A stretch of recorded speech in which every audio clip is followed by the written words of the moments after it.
Hi, everyone. Welcome back to the podcast. I hope you're having an excellent week.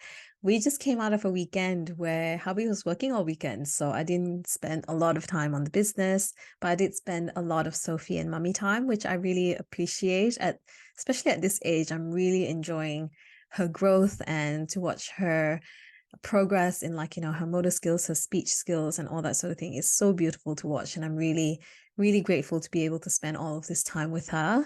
But I also spent a lot of the weekend doing a lot of reflection in the business and in my growth in the business. And one that comes to mind that really stuck out for me was that how I handle challenges now is vastly different to how I handled business challenges back in the day, like in the early days of building my business. And I really want to share this with you because if I knew then what I know now about the challenges that come in building a business, I would have done things so differently. And my business would have been much more progress than what it is today. But I don't regret anything. I learned everything. I've gone through all that I've gone through in my journey to learn everything that I know today. And I'm very grateful for it. But I'm sharing it with you in hopes that it will help you, especially if you're in the beginning of your entrepreneurial journey, if you're only starting a business and you're going through the early day hardships, I call it, then I hope that this serves you in a way by way of telling you to just keep going. The one thing that I wish somebody would have told me in the early days is how difficult it was going to be and how challenging it was going to be. And I don't say this out of spite or out of the vibe of if somebody told me this in the beginning, then I wouldn't have started a business or that I would have gone a different direction. It's not that at all. Like I would still be in business had somebody told me that, but I would have done things a lot differently. Now, in the early days of business, I was very into manifestations and law of attractions and all that, and also learning a lot about business. But in the early days, I definitely was encouraged by a lot of what the manifestation/business coaches were teaching. And a lot of the testimonials I was reading about their courses and then their coaching and all that sort of thing was really along the lines of, you just need to align your vibration or be in alignment to the things that you want to call in and it will be attracted to you. That sounds so attractive, right? And so to a point, I really did buy into that, but also being somebody with a logical background, like I came from an engineering background, so I had a lot of that logical side of my brain as well, that I knew that that wasn't the whole story. And so I did come into business knowing that it would take a lot of work, knowing that it would be challenging, and knowing that there was a lot to learn. But the level of challenges, the navigation through it, the level of self-growth that I had to go through was something that I really wasn't prepared for.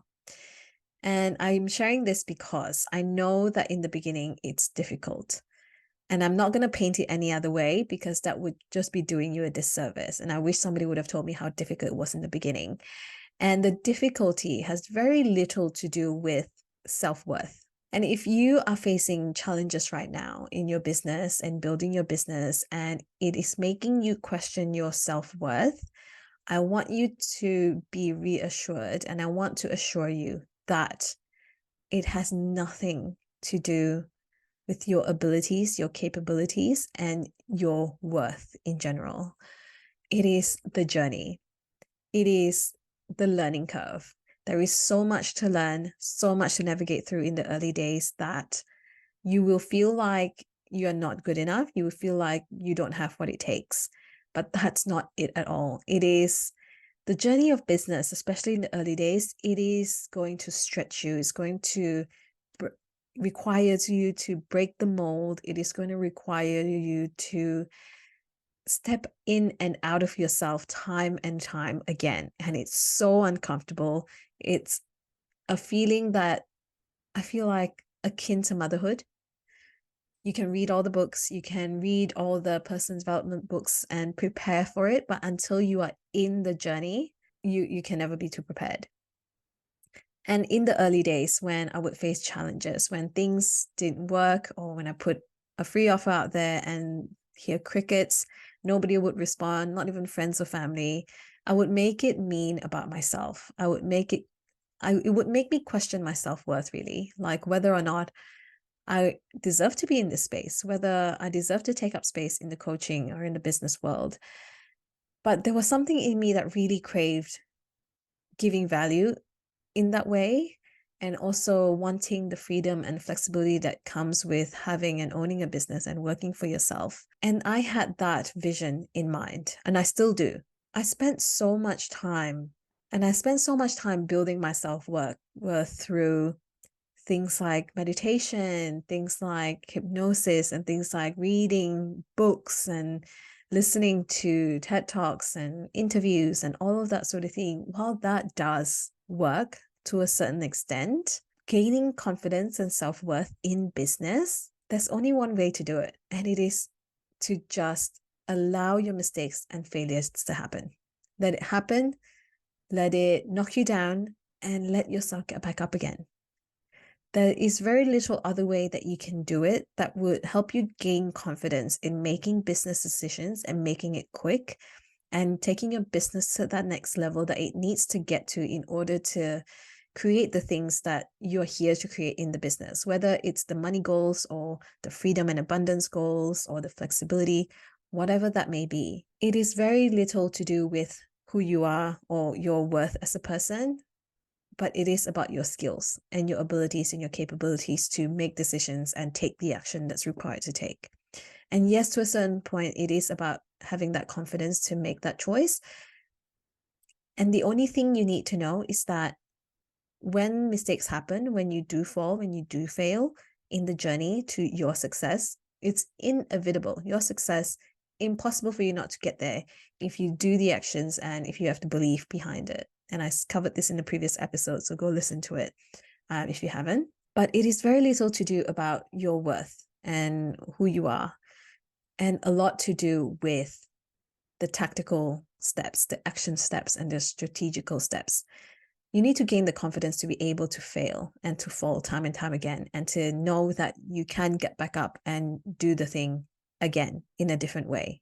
The only metric that you will measure whether or not you learn anything is that when you face the same challenges, you never try the same thing twice. And when you do that, and you do that time and time again, you learn more and more, and you step into the higher level time and time again. And I shared this with a client the other day, and I want to share this with you as well, because it is going to help you. It's that anytime you feel like you've made progress and you've gone up a level or 2 levels or 3 levels or whatever that may be, and a challenge comes your way and makes you feel like you've gone all the way back to where you started in terms of your self-worth and your confidence and all that, right? You thought that you are at a level now where when a challenge comes your way, you'll be very confident that you can overcome it. But that's very often not the case. When a challenge comes your way and it feels like you have been knocked down in your confidence to where you were before, I want you to see it in this way.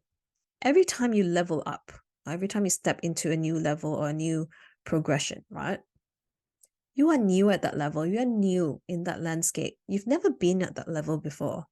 And so when a challenge comes your way at that level, you're a newbie and you're still sussing out the landscape. And so navigating a challenge at that level will feel like you don't know anything.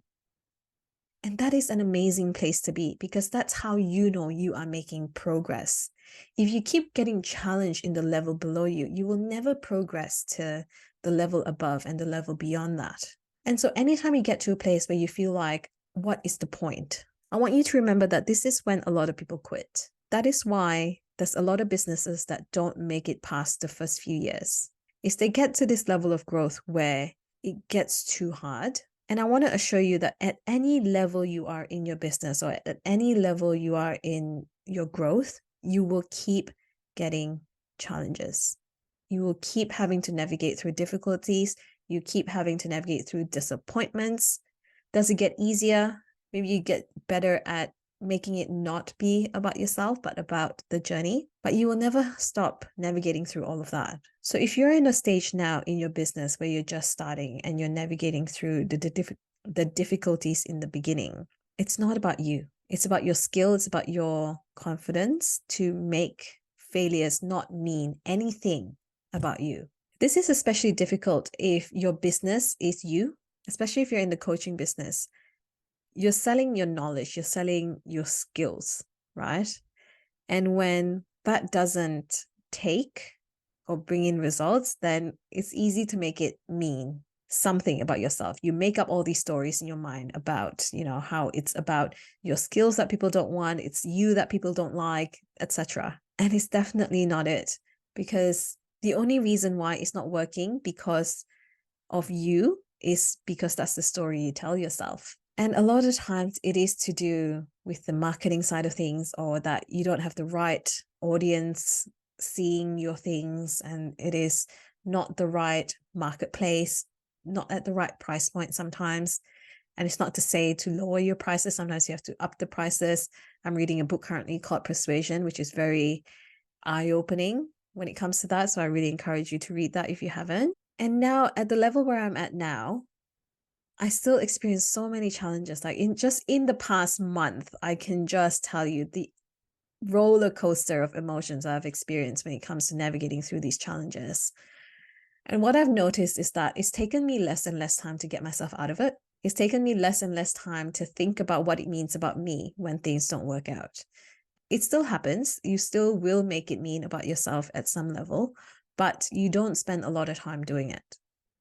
Once you go up to a certain level in your business, and it is a matter of time and doing and getting accustomed to that discomfort of navigating through the disappointments, navigating through the challenges, navigating through the difficulties, you will come to a place where those challenges stop meaning anything about you. You still feel it to a point, but you just get out of it a lot quicker. And then you start getting to the solutions a lot quicker. And you start trying something new. And it might take a few goes before you actually find something that works.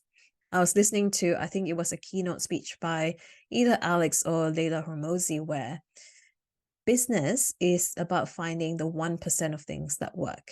Or maybe it was Naval Ravikant. It was Naval Ravikant, actually. And he said in his book that to be wealthy in this life, it is the 1% of the things that you do that is going to bring you the result that you want in life, to bring you that one result that would change the entire course of your life. But you have to get through the 99% of things that don't work. And so if you allow yourself to just go through that 99% without making it mean that you're a failure, or that you're not meant to experience the wealth that you want to experience, or experience the flexibility and abundance that you want to experience in this lifetime, you'll get to that 1% so much quicker, because you don't need to know anything else beyond that. If that one thing that you do is going to change the entire course of your life, you just need to get to that one, watch your life change. And then beyond that is something you figure out after that. I haven't gotten to that yet, so I can't tell you what happens beyond that. But I believe in those words that we are now working through the 99% of things that don't work out for us. And it's interesting because you don't have to actually tangibly see that result to know that it's going to work out for you. It is a belief system. It is a belief that you have and you hold and you step into time and time again. And all you need to see is a slight change, a slight improvement, a slight progress to know that you're going in the right direction. This journey is about patience. It's about resilience.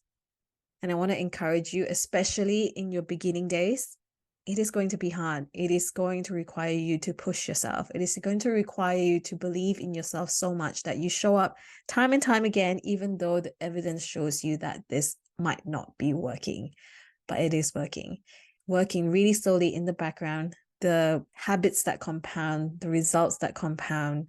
Because in the beginning days, especially for me personally, speaking from my personal experience as a coach, a life coach, a business coach, a mindset coach, you're building that trust. And trust isn't a measurable metric. So that's why putting out content out there without seeing the return in, say, dollar amounts, it doesn't mean that you're not getting anywhere. You're building your brand, you're building that awareness, you're building your skill, you're building your confidence, you're building your place in the world, you're taking up the space that you're taking up in this internet space. You are making progress. Even if it doesn't feel that way, you are. I'm here to assure you that the difficulties, the hardships, it means nothing about your worthiness. It's all about the journey. It is what we need to navigate through in the beginning and throughout the journey of being an entrepreneur. You always find something new to learn. You always find something new to navigate, Something new always finds you, especially if you're intuitively guided or you are spiritual and you believe that things are attracted to you. The things that are attracted to you doesn't come without challenges. The results that you want to experience, the wealth, the freedom and flexibility, it doesn't come without the challenges. It doesn't come without the dark side. There's light and there's always shadow, right? That is also part of the universal law. If you want to call in something good, there's always an exact opposite that comes with it. And it's a matter of how well we navigate through that, how well we receive it, and how well we process it. And it's all about how you lead yourself as well. How you show up to navigate through certain things, for you to find modalities that work for you, to have habits and rituals in place to bring your nervous system back to calm when you are experiencing certain emotions or certain heightened stress level. It is up to you in order to regulate all that and to be able to show up time and time again, to show up consistently throughout the years. Because when you're building a business, it's not a matter of showing up for months. It is years in the making in order to create that wealth, create that level of wealth that you want to experience that will give you financial freedom. I have seen so many people been misguided by the ability to create a business that skyrockets from day dot. What we tend to not see is that the person behind it would have had years of business experience, years of personal brand behind them that would cause for these results to come through. And of course, there are the lucky few who tap into a market relatively unknown, but have the skills or time or the resources in terms of money to be able to make that happen. And if you bank on that to be your reality, a lot of times it's not going to pan out the way you think it's going to pan out. And your self-leadership includes things like what you do on a daily basis to show up to your business, what kind of books you read, how do you spend your time, how do you align your thoughts to be the thoughts that serve you instead of thoughts that don't serve you. All of these things matter, and these are things that compounds through the years. And it took me a while to get my head around it, because when you're in the thick of it, you really want to see the results really quickly. You really want to see the results and to know that what you're doing is turning into something tangible that you can reap the rewards later. But a lot of times that's not what happens, especially in the early days when you're spending a lot of time, spending a lot of money. I spent so much money in the early days, like investing in coaches, investing in programs, like software and all that sort of thing. And I still do today. And it's difficult to see the money going out without seeing the immediate return from it. And I remember in the early days when I would be investing in my coaches and I would read testimonials about people who make the money back within a month. And that wasn't my reality. It's the same as when you buy books to read about personal development. You don't read the book and immediately your life is changed. You have to put in the work, you have to put in the effort, you have to change your habits, you have to change what you do on a daily basis in order to reflect the lessons that you learn from the book. And this is the same thing in business. You can invest the money on coaches, invest the money on programs and things like that, but it does take time for it to work. And so don't be discouraged by not seeing the immediate result or by not seeing immediate evidence that things are working. Stretch it out. It's a long game. And if it's not difficult in the beginning, we're missing on something. And usually that lesson that comes later on will be a lot harder to stomach than those in the beginning. I hope the episode has served you and brought you some level of comfort, especially if you're in the beginning of your journey. I understand I have gone through that difficult stages in the beginning, and I continue to navigate through challenges even today. And I've spoken to mentors, and I'm part of a coaching program now where there's different levels of entrepreneurs on there, and we're all navigating through different challenges every single day, day on day. The sooner we get comfortable with navigating through difficulties and challenges, the further along we can go in business and create that wealth, that freedom, that flexibility that we want our business to create for us. So thank you for joining me on this episode. Let me know if there's anything you'd like for me to cover.